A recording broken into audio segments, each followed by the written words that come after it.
When you live in the West, oftentimes, you have to be the good black man. You have to be the articulate black man. You got to be the one who works in the UN. And there was a point where I got tired of that.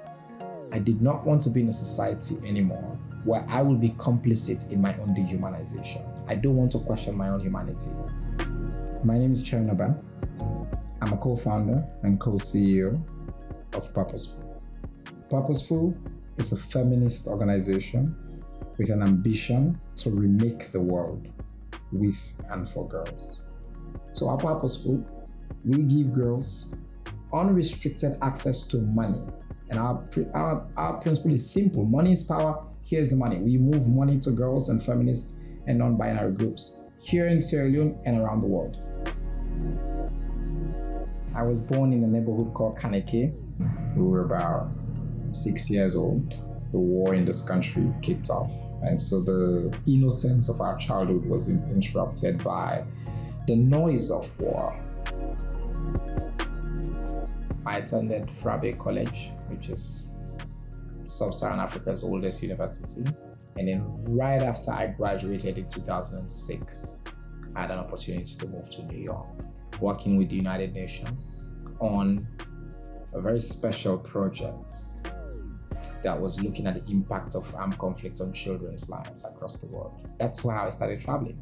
I was based in New York, but we traveled to Liberia, to Uganda, to Lebanon, to just collected stories of young people. And again, I had to help to put those stories together and present that to the Security Council of the United Nations. I will never forget when I made the decision with my wife that we were going to come back. And my most visible reaction was from an Uber driver in Washington, D.C. He was from Ghana. Was driving me and I was like, yeah, I'm just packing up now. I head back next month with my family. And I kid you not, he pulled over. He stopped. It's like this older Ghanaian man. And he turned around, he looked at me in the back seat of the car and he goes, I have to talk to you. Don't go back there. You don't belong there. You belong here. You have done so well. You work in an office in the United Nations. You're doing all these good things. Why do you want to go back to Africa? Those people, it's not going to be nice. Don't put your children through that. I gotta tell you, he did make me think.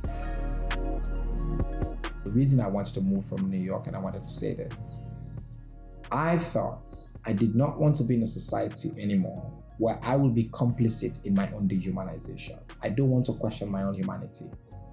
That's what my wife and I agreed on. In Sierra Leone, my humanity is not questioned. I'm a person, I'm a human being. And that's taken for granted, and that's really important.